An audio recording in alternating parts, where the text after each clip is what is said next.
Bom dia. Gostaria de estar passando para vocês hoje uma mensagem de como ter um casamento restaurado. Eu tive o meu e você pode ter o seu. Basta você querer e você lutar, você não desistir nunca. Batalhar bastante, ter fé no seu coração. Vencer a cada peleja e fazer dessas lutas uma experiência, deixar que seja um renovo, uma restauração na sua vida, um fortalecimento na sua vida. Para que eu tivesse um casamento restaurado, eu precisei passar pelas lutas constantes e chegar ao ponto de ter um casamento destruído, onde eu deixava que a mágoa, o ressentimento, a insatisfação, a incompreensão, a frustração, as brigas constantes, a solidão, fossem motivos que me levassem à depressão profunda. E essa depressão profunda me fazia ser insatisfeita com tudo. Nada estava bom, estava sempre de mau humor, sempre chorando, sempre para baixo, achava que eu nunca ia conseguir nada na minha vida. E todos esses problemas me fizeram chegar ao fundo do poço, onde eu desejava somente a morte, achava que só a morte seria a solução para a minha vida. Na verdade, desejar a morte não era só no momento, nessa situação, nesse momento do casamento. O desejar a morte, eu já desejava a morte desde o início da minha infância, quando eu comecei a me conhecer por gente. Eu vivi num lar de alcoólatra. Meu pai bebia muito, minha mãe sofria demais, tinha muitos filhos. Eu via o sofrimento da minha mãe na batalha para que não faltasse nada para nós, e da maneira dela ela tentou fazer o melhor, e eu louvo a Deus por isso. Meu pai era um homem muito bom, mas quando bebia, a desgraça da bebida transformava a vida dele. Dessa forma, o nosso lar era um lar terrível, era um lugar onde não tinha diálogo, não tinha carinho, não tinha colo. Não tínhamos essas coisas, não fomos criados dessa forma. E com 9 anos de idade eu já tinha vontade de morrer, eu já tinha vontade de tirar a minha vida, porque eu achava que nada mais ia mudar na minha vida. Passou o tempo, com 17 anos eu me casei. Me casei, mas não por amor, não porque eu sabia o que estava fazendo. Eu me casei porque eu queria sair de dentro da minha casa, que eu não era feliz. E eu me casei, e o tempo foi passando, e eu fui vendo que eu, uma pessoa depressiva, uma pessoa insatisfeita com a minha vida, jamais ia conseguir fazer com que alguém fosse feliz do meu lado. E o meu marido, por outro lado, era uma pessoa também que não tinha tido carinho, abraço, beijo, não tinha tido esse tipo de convivência com a família. E o tempo foi passando e eu fui descobrindo que o meu marido também gostava de beber. Não era todos os dias, mas quando se juntava para beber, terminava a bebida, eles buscavam mais, compravam mais, terminava a bebida, compravam mais. E isso assim ia por muito tempo. E quando eu resolvia questioná-lo, ele achava ruim e as nossas brigas eram terríveis. Me deixava muito mal. Muitas e muitas vezes perambulei, andei muito, parava no hospital, tomava medicação para não chegar ao extremo de fazer besteira. E não levava problema nenhum para minha mãe, porque ela já tinha muitos problemas, minha mãe já era uma pessoa muito sofrida e eu não queria acrescentar mais isso na vida dela. Então eu me via muito sozinha. Eu achava que a minha vida não teria mais condições. E o tempo foi passando, a luta ia aumentando, quando a minha mãe adquiriu um câncer. E nessa época, eu não tinha estrutura nenhuma. E mesmo com a nossa dificuldade no relacionamento e no casamento, meu marido foi o primeiro a me dar forças para que fosse ficar do lado da minha mãe, para que eu pudesse dar assistência para ela, cuidar dela.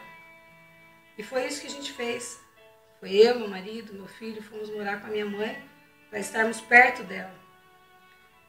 E nessa época eu lembro que, por mais que eu tenha me esforçado para cuidar da minha mãe, tenha tentado fazer o melhor, eu não consegui. Eu era uma pessoa imatura, eu era uma pessoa totalmente desequilibrada. Eu chorava muito porque eu nunca tinha cuidado de ninguém na minha vida, numa situação daquela. Eu passava muito mal e não conseguia ver a cirurgia, nem a cirurgia da minha mãe eu conseguia ver. E eu vi que eu tinha que dar banho nela no leito. E isso me fez muito mal, porque não fomos criados dessa forma. Eu nunca tinha visto minha mãe nua, e eu precisei vê-la. E isso, sim, causou vergonha para minha mãe e para mim também. Onde ela me dizia que ela jamais esperava que um dia eu fosse fazer aquilo para ela. Só que com essas coisas que ela me falava, e quando eu estava sozinha, aquilo me deixava mais depressiva ainda, porque eu estava fazendo aquilo, mas eu estava fazendo sofrendo, não estava fazendo aquilo assim, como todos fazem. Hoje eu posso dizer, porque hoje eu trabalho na enfermagem, eu posso dizer que eu faço isso normalmente. Mas na época eu não fazia. E o tempo foi passando e infelizmente minha mãe foi a óbito. E quando minha mãe foi a óbito, a depressão piorou. E foi aí que a minha casa desandou mais ainda. O meu marido não me suportava e nem eu suportava. Os meus filhos foram criados com todo o cuidado que uma mãe pode dar. Mas aquilo que era prioridade na vida deles, que era o amor, o carinho, a sabedoria para conversar, para orientar, eles não tiveram. Isso me fazia muito mal. O tempo foi passando e eu comecei a me apegar a Deus, porque todos diziam para mim que Deus era a solução dos meus problemas, mas que Deus é esse que eu não vejo. E eu resolvi atentar, porque eu não tinha mais a quem me apegar. Eu conseguia, sim, quando conversava com alguém dentro das igrejas, eu conseguia muito assim as pessoas julgarem, tentarem adivinhar o que eu faria para melhorar, mas isso não é o que eu precisava. Não temos como mudar a vida das pessoas, nós temos como dar um ombro amigo, como orientar, orar junto com elas, mas nós não temos como, com a varinha, mudar a situação. E foi isso que aconteceu. Comecei a frequentar a igreja, só que eu errei. Eu errei que me afastei da igreja, não pela igreja, mas me afastei de Deus durante 2 vezes, porque eu fui para a igreja, mas estava me alicerçando em seres humanos. Eu esperava que ali dentro tivessem pessoas assim que iam me dar apoio, que iam me dar carinho, que iam me dar um ombro amigo, e não foi isso que eu achei. Eu achei muitas pessoas que falavam, mas não faziam o que falavam, que julgavam demais. E eu me afastei por 2 vezes. Sofri demais, onde as drogas acabaram entrando dentro do meu lar. E nessa época eu perdi o chão. Eu perdi o chão e eu comecei a me desesperar, onde eu me via na obrigação de me apegar a Deus novamente. Não era por amor, é pela dor, como uma obrigação, porque eu tinha que segurar em alguma coisa. E eu fui e me apeguei a Deus. Só que me apeguei a Deus prometendo para mim mesma, nessa época, que jamais na minha vida eu me apoiaria em seres humanos. E foi o que eu fiz. Nessa época que eu voltei para a igreja, que eu voltei, me alicercei em Deus, eu ia para a igreja sozinha, sempre fui. Lógico, muitas vezes eu chorava porque eu queria minha família junto comigo. E estava demorando muito, eu achava que estava demorando demais. Muitas vezes eu chorava como ser humano, ficava triste. E persisti. Fui persistindo até que um dia o meu marido foi para a casa de Deus, mas não para a igreja. Porque ir para a igreja muitos vão, mas transformação de vida não tem. Como meu marido durante um tempo foi para a igreja, mas não tinha transformação de vida. Continuava bebendo, continuava fazendo as mesmas coisas. Só que chegou um dia que ele teve uma experiência com Deus. E nessa experiência com Deus, quem falou com ele, quem fez a mudança na vida dele, não fui eu, foi Deus. Porque ele abriu o coração dele. E nós nos casamos no civil, no início, mas não tínhamos casado na igreja, era um sonho meu. Levamos 21 anos para nos casar na igreja. No dia 14/8/2004, nós fizemos isso, com 21 anos de casado no civil. E nessa época de 2004, que nós nos casamos na igreja, foi que realmente eu tive o meu casamento. Onde Deus começou a trabalhar na minha vida, na vida do meu marido, na minha casa. E Deus começou a mudar o tratamento do meu marido comigo e o meu com ele. Não adianta jogarmos a culpa em um só. Porque quando o casamento não dá certo, é problema dos dois, não é de um só. Os dois têm que ter mudança. Porque sempre erramos, não adianta falar que somos perfeitos, que não somos. Temos um pensamento e o marido tem outro. E não podemos obrigar ninguém a ser do jeito que nós queremos que seja. E Deus começou a mudar isso. Temos sim as nossas divergências hoje. Mas hoje nós não dormimos mais uma semana de cara virada um com o outro. Nós não brigamos mais falando palavrão dentro da minha casa. Nós temos as nossas divergências de minutos e pedimos perdão um para o outro e nos acertamos. Porque se você quer ser feliz, tem que aprender a baixar a cabeça, você tem que aprender a pedir perdão e você tem que aprender a perdoar. Tem que aprender que somos falhos, que precisamos de mudança. Temos que aprender que muitas vezes a gente quer fazer algo que vai fazer a gente feliz, mas vai fazer o outro, nosso companheiro, infeliz, o nosso marido, a nossa esposa. E não é só olhando para nós, mas temos que ver a felicidade dos dois. Quando nos casamos, nos tornamos um, assim como diz a palavra de Deus. A palavra de Deus, ela diz assim, em Gênesis 2, 21 e 24.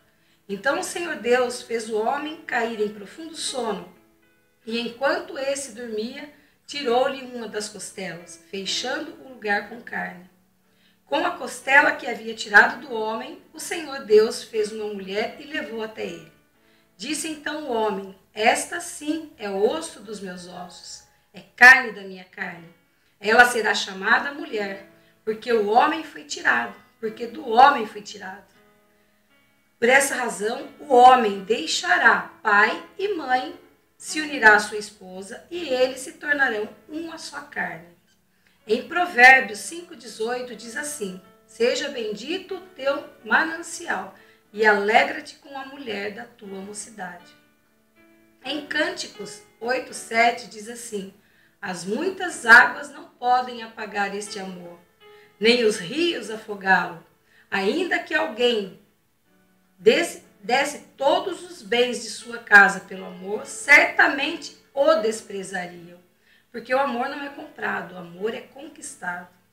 E quando o homem, a mulher, elas se casam, nós temos que continuar amando os nossos pais, respeitando os nossos pais. Mas temos que ter consciência que nós estamos constituindo uma nova família. Aí os nossos pais, a nossa família, vai ser respeitada. Mas tudo que tivermos que planejar vai ser marido e mulher. A sua casa vai ser comandada por você, marido, que é o cabeça, junto com a sua esposa, que vai ser a sua ajudadora, auxiliadora. E juntos, colocando Deus como alicerce, com certeza vocês vão adquirir a vitória. Hoje nós vemos as pessoas que casam em 1 ano, 2 anos, elas acabam deixando que o casamento vá por água abaixo. Porque casam e qualquer briga, um vai para a casa da mãe, do pai, e começa a envolver todo mundo na situação. Ao invés de buscar apoio dentro da palavra de Deus, ao invés de lutar pelo casamento, mas saiba de uma coisa, você pode até acabar com o seu casamento, porque não está dando certo. Não lutar por ele. Só que se você separar e você casar de novo, homem, mulher, saiba de uma coisa, namoro é uma coisa, convivência é outra, casamento é outro. Vocês vão casar de novo e vão ver que a pessoa que vocês arrumaram novamente tem os problemas que você tinha no passado, no anterior, que são os defeitos e as qualidades. E isso você precisa ser tratado. E não trocar de marido, trocar de mulher. Mas precisamos tratar o problema. O amor, como as pessoas dizem, de início não é amor. Amor é com o passar do tempo. No meu ponto de vista, é com o passar do tempo. Quando você começa a viver os problemas, as lutas, e você começa a derrubar a cada um deles vencendo. E você continua. Isso é amor. Continua amando, respeitando a sua esposa, o seu esposo. Isso é amor. O resto foi atração. Casamento não é só sexo. Casamento é união, é companheirismo, é amizades. Casamento vai muito além daquilo que você imagina que seja. Por isso eu posso dizer para você, marido, posso dizer para você, mulher, que é um casamento feliz, não é largando do seu esposo, largando da sua esposa, conseguindo uma outra pessoa para te colocar do seu lado, que você vai ser feliz. Você vai ter os mesmos problemas, ou piores. Abre o seu olho enquanto é tempo. Abençoa a sua casa, abençoa a sua família enquanto você tem tempo. Deus está aí, pronto para te abençoar. E você que precisa de ajuda, busque uma pessoa que possa orientar vocês. Hoje eu e meu marido, nós ficamos muito felizes quando nós podemos orientar casais. Por quê? Porque nós não passamos aquilo que nós estudamos, ouvimos em algum lugar. Nós passamos para as pessoas a nossa vida, a nossa história de vida. Podemos dizer, se nós somos felizes hoje, você também pode ser. Mas procure uma pessoa que vá te jogar para cima, que vá fazer com que você lute, que você ajude você a arrumar caminhos para abençoar a sua vida, o seu relacionamento, a sua família. Porque amigos que vêm para te levar para a balada, para te levar, aconselhar você a largar, a começar uma outra história, porque tem bastante homem no mundo, tem muita mulher no mundo, tem sim. Mas bênção de Deus tem poucas, para quem quer. As bênçãos de Deus, elas são assim, muito restritas, porque é só quem busca que recebe. Quem não busca nunca vai enxergar. Quem não tem fé nunca vai conseguir enxergar as maravilhas de Deus. Isso é para poucos. Porque você, diante das suas lutas, diante da tempestade, você olhar com os olhos da fé e enxergar a vitória, é muito difícil, mas a gente consegue. Eu posso dizer para você, se você quer um casamento feliz, tenha como estrutura na sua casa, na sua família, o nosso Todo-Poderoso, o nosso Deus Pai. Esse transforma lar, transforma vidas, cura, liberta, salva. Deus abençoe muito a sua vida.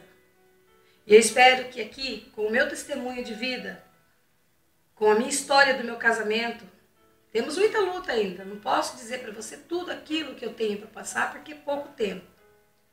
Mas eu posso dizer para você, hoje eu sou uma mulher feliz e realizada. E eu espero, do fundo do meu coração, que você que está dando atenção para essa mensagem, possa transformar o seu casamento. E se você precisar de ajuda, pode contar comigo. Eu estarei do seu lado se você quiser o meu apoio. Deus abençoe muito a sua vida. Que o nosso Deus Pai esteja no seu lar, no seu casamento. Que a paz do Senhor venha reinar no seu lar, na sua vida, no seu casamento. Em nome de Jesus. Amém.